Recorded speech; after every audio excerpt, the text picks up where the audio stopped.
이사야 12장까지는 유다와 이스라엘에 대한 멸망에 대한 이야기들이었습니다.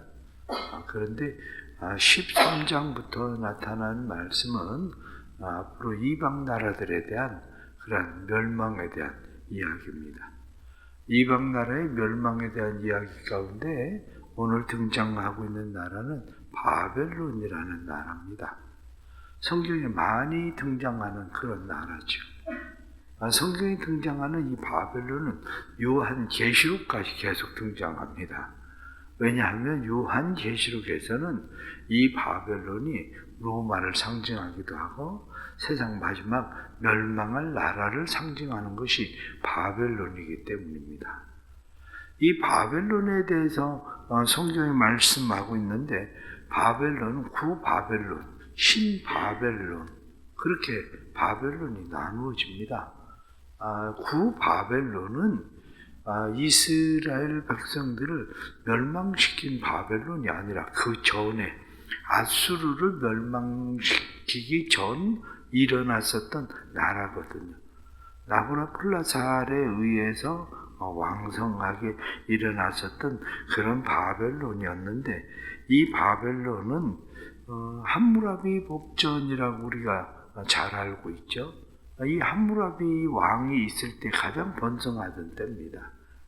그런데 이 바벨론이 멸망을 당하게 됩니다. 거의 바벨론이 명맥만 유지하고 지내고 있다가 이 바벨론이 새롭게 등장을 하고 힘을 펴기 시작을 합니다. 그러면서 아수르를 멸망을 시키고 그리고 이 나라가 신바벨론이라고 하는 그런 나라가 되는 거죠. 이 아수르를 멸망시키고 신바벨론이 되는데 성경이 나타나고 있는 우리가 잘 알고 있는 북왕국 이스라엘은 아수르의 멸망을 당합니다. 남왕국 유다는 신바벨론에 의해서 멸망을 당하는 거고요. 그러니까 신바벨론인 이 바벨론이 아수르를 멸망을 시키고 그리고 유다를 완전히 멸망을 시키는 나라가 되는 거죠. 그런데 오늘 성경에 나타나는 이런 말씀들을 보면 우리가 이 말씀들이 바벨론이 언제 멸망을 당하냐면 539년에 바벨론이 멸망을 당합니다. 539년에 바벨론이 멸망을 당할 때에 어디에 멸망을 당하냐면 메대와 파사에 멸망을 당하죠. 메대, 파사 이렇게 이야기하면 이 나라를 우리가 페르시아 이렇게 말하는 겁니다. 그러니까 이때 당시에 지금 이사야 선지자가 이사야를 쓸 때가 734년 그 이후 지금 얘기를 지금 734년 이때 이야기니까 멸망을 당하는 것은 539년이니까 한 200년 후에 멸망을 당하는 거예요. 근데 한 200년 후에 멸망을 당하는데 18절 말씀 보면 메대 사람의 활로 청년을 쏘아 죽이며 이렇게 메대 이렇게 말하고 있죠. 메대라고 하는 나라를 불러서 그 나라로 멸망을 시키겠다. 성경에 나타나는 이런 말씀을 보면 17절 말씀에도 메대 사람을 내가 충동하여 이렇게 바벨론을 멸망시키는데 하나님께서 충동하고 일으키는 나라가 어디냐? 메대, 파사, 페르시아. 우리가 성경을 보면서 깨닫게 되는 것이 뭐냐면 모든 나라의 주권자가 누구냐? 이렇게 이야기할 때 모든 나라의 주권자는 하나님이시라는 거죠. 단순히 남왕국 유다, 북왕국 이스라엘 이 나라들만 하나님의 손에 있어서 하나님이 그들을 멸망시키는 것이 아니라 하나님께서 메대, 파사, 바벨론, 아수르 이 모든 나라들도 다 하나님의 주권에 있다. 이렇게 말하고 있는 겁니다. 그 말은 무슨 이야기냐면 작은 의미로 이야기하면 우리 모든 사람들이 다 하나님의 주권에 있다는 거죠. 내가 내 인생을 사는 것 같은데 내가 내 인생을 사는 것이 아니라 내 인생이 하나님의 손에 있다는 사실을 사람들은 깨닫지 못하는 거죠. 왜냐하면 오늘 성경의 3절 말씀을 보면 그렇게 되어 있습니다. 내가 거룩하게 구별한 자들에게 명령하고 나의 위엄을 기뻐하는 용사들을 불러서 나의 노염을 전하게 하였느니라. 명령하고 부른다, 전한다. 누구를? 그 옆에 있는 나라, 메대라고 하는 나라를 불러서 하나님께서 그에게 명령하고 자기의 뜻을 전하게 한다. 이 말씀은 뒤로 넘어가서 17절 말씀에 다시 말씀을 보면 내가 은을 돌아보지 아니하며 금을 기뻐하지 아니하는 메대 사람을 내가 충동하여 그들을 치게 하리니. 하나님이 부르시는 방법 중에 하나가 충동한다. 내가 그를 수석거려서 일으켜서 야, 너 저 바벨론 그냥 엎어버려. 이렇게 이야기하니까 바벨론을 메대가 엎어버렸다는 거죠. 그 이야기를 좀 더 다른 관점에서, 좁은 관점에서 생각을 해 보십시오. 저 사람이 나를 왜 그렇게 힘들게 만들까? 누가 그를 충동할까? 하나님이 충동하든지 사단이 충동하든지. 부부가 살고 있어도 그를 통해서 나를 힘들고 어렵게 하는 이유는 하나님이 하시든지 사단이 하든지 누군가의 충동을 받아서 그 일들이 진행되는 거죠. 그런데 궁극적으로는 사단도 하나님의 손에 있는 거죠. 사단이 욥을 시험을 할 때에 하나님에게 자꾸 하소연을 합니다. 하나님, 저 욥을 보세요. 하나님이 잘해주시니까 저런 거죠. 이렇게 우리의 삶에 우연이라고 하는 것을 사람들이 자꾸 생각하는데 우연이 아니라는 사실을 잘 인식하는 게 필요합니다. 우연이 아니라 우리는 하나님의 손에 있다는 거죠. 그들도 하나님의 손에 있다는 거죠. 하나님께서 그 사람을 부르고 그 사람에게 명령을 하시고 하나님께서 내 뜻 전에 그래서 그 사람을 통해서 나에게 하나님께서 하시는 일들이 일어나고 있는 거란 말이죠. 그러면 반대로 생각을 하면 나는 왜 그 사람을 그렇게 미워하나? 나는 그 사람을 왜 그렇게 사랑하고 좋아해서 그냥 별 이유도 없이 난 왜 그 사람을 계속 도와줘야 되나? 나는 왜 그 사람을 그렇게 못 살게 괴롭히나? 내가 누구한테 지금 충동을 받고 있는지를 생각해 보세요. 하나님이 나를 충동하시는 건지 사단이 나를 충동하는 건지 누구의 주권 아래 내가 지금 놓여 있는 건지. 성경의 이사야 13장에 나타난 말씀은 모든 주권은 하나님의 손에 있다. 모든 나라의 주권이 하나님의 손에 있다. 이렇게 말하는 거죠. 자, 그러면 말씀을 좀 더 뒤로 넘어가면 말씀이 뭐라고 되어 있느냐? 9절에 나타난 말씀을 보면 그렇게 되어 있습니다. 보라, 여호와의 날, 잔혹히 분냄과 맹렬히 노하는 날. 성경이 말씀하는 말씀을 보면 하나님께서 분내는 날, 노하시는 날. 뒤로 넘어가서 13절 말씀 보면 그러므로 만군의 여호와가 분하여 맹렬히 노하는 날에, 말씀을 보니까 하나님이 분해하신다. 하나님이 화가 나셨다. 이렇게 말씀하잖아요. 누군가에게 어떤 일들을 당하는 일들이 그냥 일어나는 것이 아니라 하나님을 화나게 만든다는 거죠. 하나님의 분이 일어나게. 그러니까 하나님께서 너 그냥 두면 안 되겠네. 내가 손 좀 봐야 되겠네. 그래서 하나님께서 때로는 손을 보시는 거죠. 국가도 그렇고 개인도 그렇고 사업도 그렇고 하나님께서 그렇게 손을 보신다는 거예요. 내 삶에 일어나고 있는 일, 때로는 질병이 왜 우리를 힘들고 어렵고 괴롭게 할까? 그것도 하나님의 손에 있습니다. 경제적인 고갈이 왜 우리의 삶을 어렵게 만들까? 그것도 하나님의 손에 있는 거고, 단지 많은 사람들이 깨닫지 못하는 것이 내가 지금 힘들고 어렵고 그렇다고만 생각을 하는 거지, 이 일이 여호와께로부터 왔다는 사실에 대한 인식, 자각이 없는 것이 문제인 거죠. 그것이 있을 때에 우리가 소위 말하는 회개라는 것, 내가 하나님을 어떻게 화나게 만드나? 하나님을 어떻게 분노하게 하고 있나? 내 무엇이 하나님을 화나게 분하게 만들어서 하나님께서 나에게 맹렬한 노를, 여호와의 날, 그 날을 내게 쏟아 부으실까? 저 사람을 통해서, 질병을 통해서, 경제를 통해서, 삶의 이런저런 일들을 통해서 하나님이 나한테 이렇게 하실까?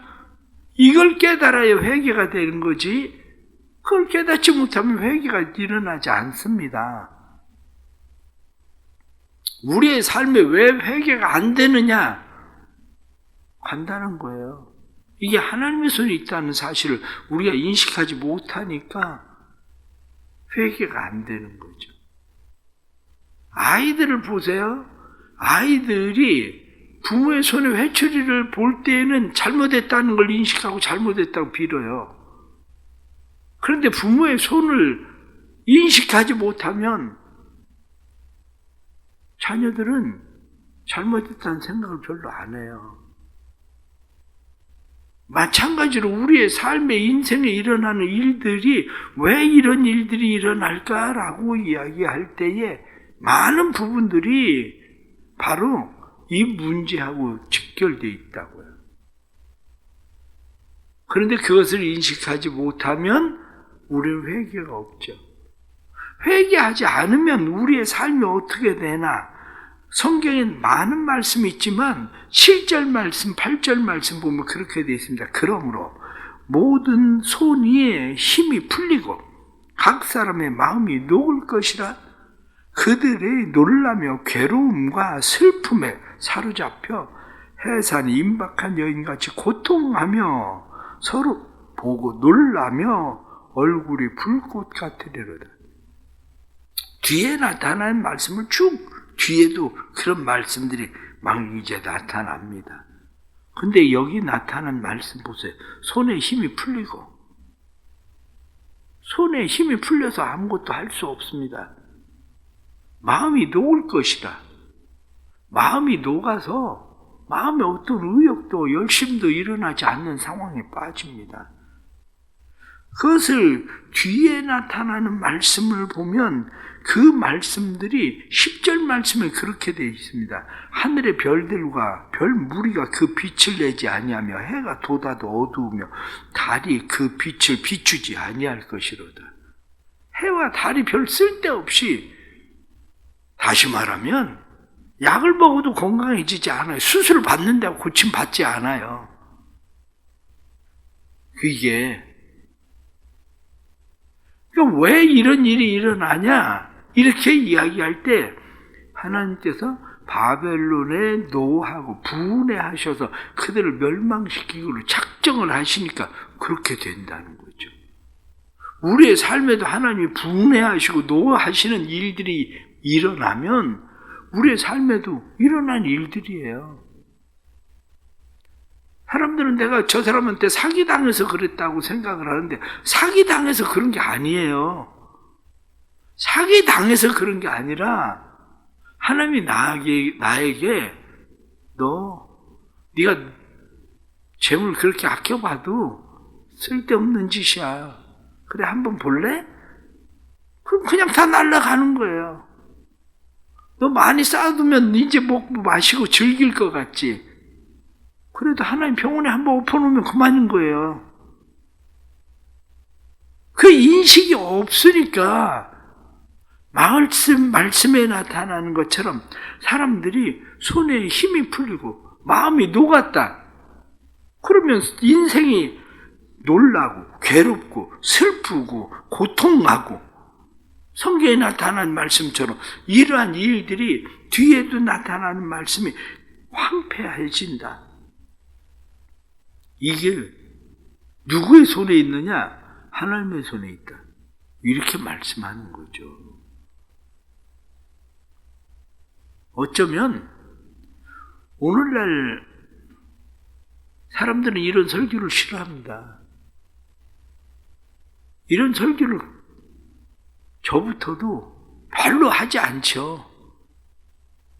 잘 될 거라고 그냥 얘기하고, 그냥 실수해서 그럴 거라고, 그런 거라고 얘기하고, 괜찮아질 거라고 얘기하고.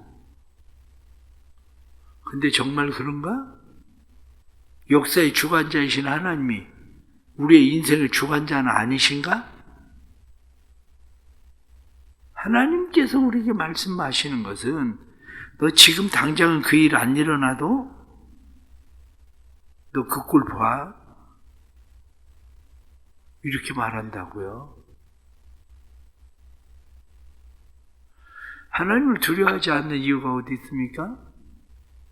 하나님의 주권에 대해서 인정하지 않거든요.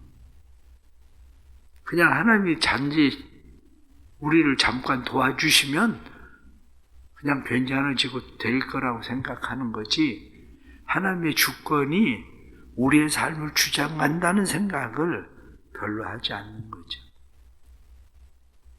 결론적으로 하나 더 말씀을 드리면 그렇습니다. 결론적으로 하나 더 말씀을 드리면 하나님의 손에 선하게 쓰임 받으세요. 하나님이 누구를 멸망시키는 일에 나를 쓰지 않도록,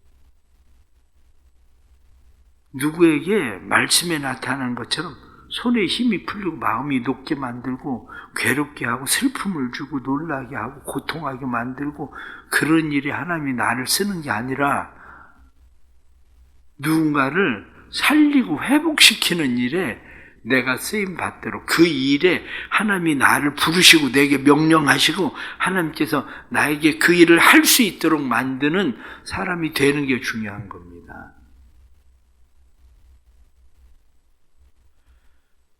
우리는 삶을 살아가면서 하나님이 살아계신다, 그걸 우리 믿고 살아요. 하나님이 일하실 거라고 우리 믿고 살아요. 그렇다면 여호와의 날이 우리에게 있다는 사실을 믿는 거예요. 오늘도 여호와의 날, 내일도 여호와의 날, 내 인생이 여호와의 날이다. 내 인생에 하나님께서 충동시켜서 내게 붙이시는 사람이 있고, 하나님께서 나를 돌보기 위하여, 하나님의 후사를 돕기 위해서 천사들은 하나님의 부리시는 영이다, 이렇게 말하는 것처럼 그런 사람이 있는 겁니다. 혹시 우리 삶에 하나님을 노하게 하는 일들이 있나? 생각을 해보세요. 지금은 자랑하는 일이 되겠지만 그 자랑하는 일들이 얼마 가지 않아 수치거리가 된다는 거. 요즘 여러분들 종종 인스타에 뭘 막 올리고 그러던 사람들 문제 되는 거, 요즘 대법관 얘기도 나오고 막 또 나오기 시작하대요. 때로는 자랑스럽지, 때로는 어떤 일들에 대해서 막 올라왔었던 거 다 소환하잖아요. 다 소환해가지고 지금은 그게 다 심판거리가 되잖아요. 마찬가지예요. 지금 내가 하나님 앞에 하는 일들이 결국 누군가를 통해서 하나님이 나를 도우시는 일이 되고, 지금 내가 하는 일들이 하나님의 선한 도구로, 때로 악한 도구로 쓰임 받는 거예요. 그게 오늘도 하나님 앞에서 우리의 삶이 바르게 잘 세워지는 주권자는 하나님이시다, 그걸 인정하시고 살아가는 은혜가 있길 바랍니다. 기도하겠습니다. 우리의 삶의 주권자는 하나님이십니다.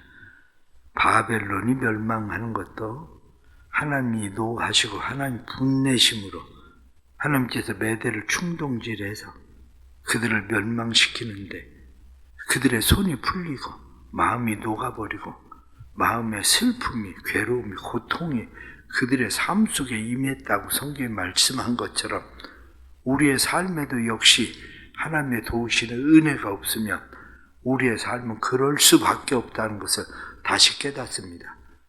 이 나라의 주권자도 하나님이십니다. 이 나라의 모든 일어난 일들, 사람의 생각만으로 아니라 주권자이신 하나님께서 하시는 일들이 이 나라에 나타나는 것을 우리는 믿습니다. 그러기에 하나님 앞에 우리는 회개하고 기도할 수밖에 없는데 여전히 회개하지 않고 기도하지 않는 한국의 교회들 뿐만 아니라 한국의 그리스도인들, 우리가 하나님을 바라보고 하나님을 신뢰하면 하나님의 손에 모든 것이 있음을 믿기 때문인데 하나님 도와주옵소서. 이 나라의 은혜와 자비를 베푸시고 이 나라를 긍휼히 여겨주옵소서. 하나님께서 악인들을 충동해서 이 나라를 흔들어버리는 이 시대 상황들 속에서 이 나라가 하나님 앞에 바르게 서는 나라, 회개하고 한국 교회가 전심으로 하나님 믿고 의지하고 모든 것이 하나님의 손에 있음을 깨닫게 하시는 은총을 베풀어 주시옵소서. 하나님 아버지, 우리의 삶에 또한 하나님께서 주시는 은혜가 있음을 믿습니다.